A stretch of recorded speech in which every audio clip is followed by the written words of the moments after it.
Mari kita bersatu di dalam doa. Bapa Surgawi, kami kembali mengucap syukur kepadamu untuk setiap pertolongan dalam kehidupan kami. Sebentar Tuhan, kami dan warga jemaat-Mu akan mendengarkan firman-Mu.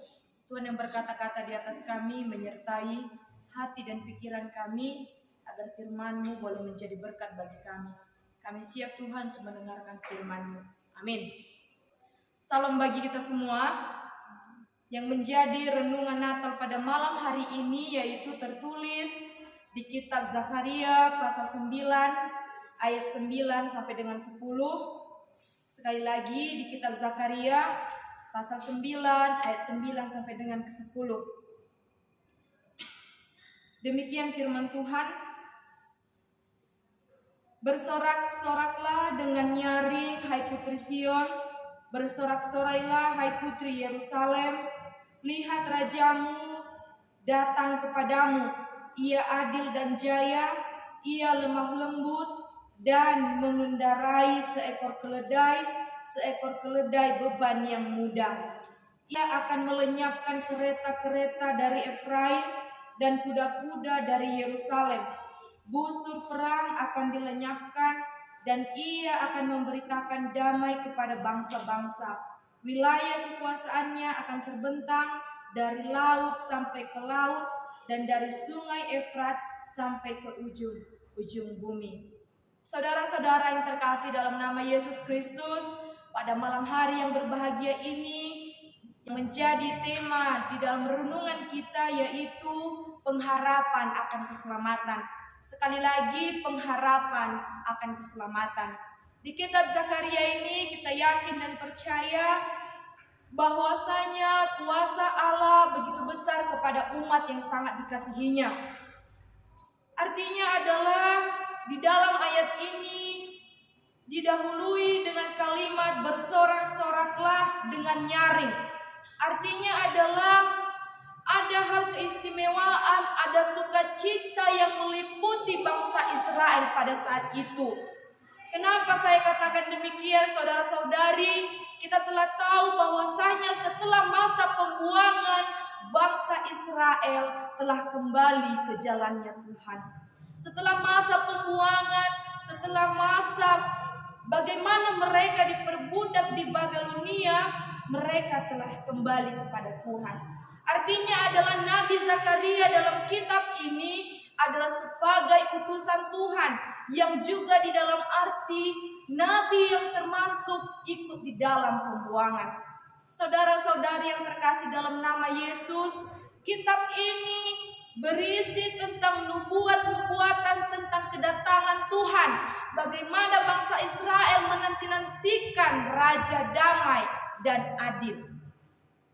Seperti yang saya katakan di awal, mereka bersorak-sorai, mereka bersukacita dalam menanti-nantikan sang raja damai.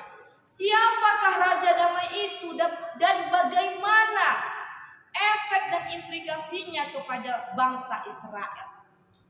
Bangsa Israel menanti-nantikan sang raja damai, ialah Mesias yang diutus Allah.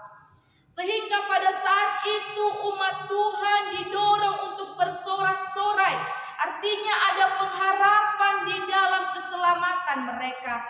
Artinya bahwasanya kelahiran seorang raja damai sudah dinanti-nanti. Dan bagaimana sikap penantian yang diutarakan, yang ditunjukkan oleh bangsa Israel, yaitu dengan bersorak-sorai. Bersorak-sorai dalam arti adalah bagaimana mereka bersukacita dalam menyambut sang raja. Implikasinya adalah Bapak, Ibu, dan saudara-saudari yang terkasih dalam nama Yesus, ketika nubuatan ini diperdengarkan kepada orang Israel, mereka otomatis akan tahu dan mempersiapkan diri dalam menyambut sang raja damai. Raja damai itu datang untuk melawat umatnya. Melawat dalam arti ialah ia sendiri yang mengambil inisiatif. Allah yang menyelamatkan umatnya. Artinya adalah Allah yang ia tetap peduli kepada umatnya. Ia mengasihi umatnya.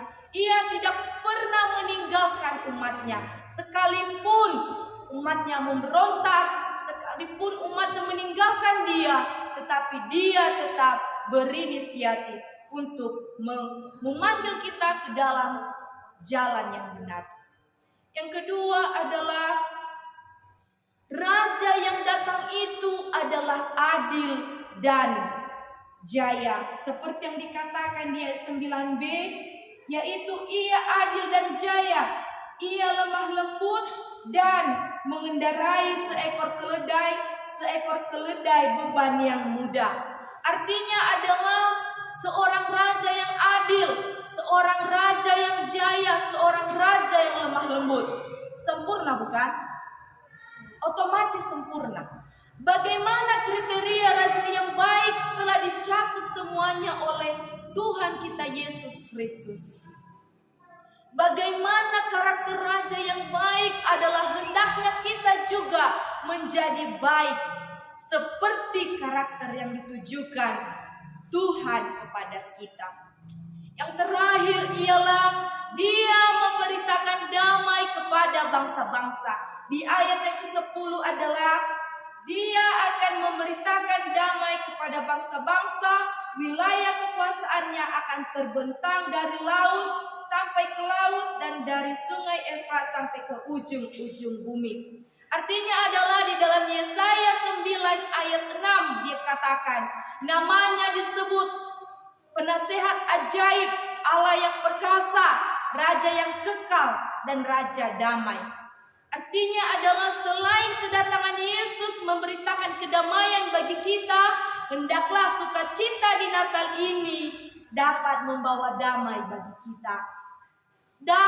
Dapat membawa damai bagi diri sendiri, dapat membawa damai bagi orang lain, dan bagi semua orang yang percaya kepada Tuhan. Hidup di dalam damai diawali dengan datangnya seorang raja.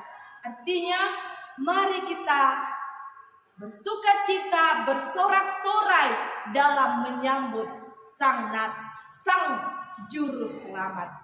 Bapak Ibu yang terkasih di dalam nama Yesus, kita tahu bahwasanya nubuatan ini akan terjadi. Seperti yang dikatakan Zakaria, bahwasanya semua akan digenapi dengan lahirnya Sang Raja Damai atau Mesias yang diutus oleh Allah.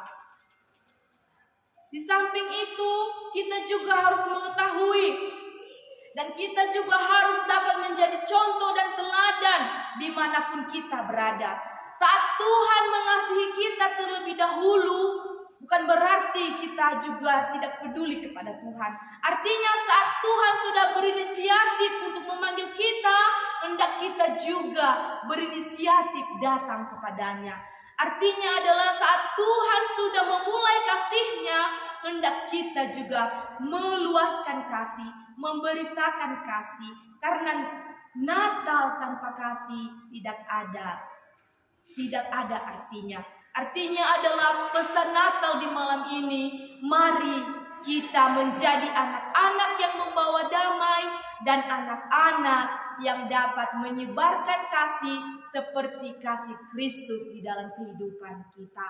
Biar kiranya firman Tuhan pada malam hari ini boleh menjadi berkat, boleh menjadi oleh-oleh Natal kita untuk pulang ke rumah nantinya.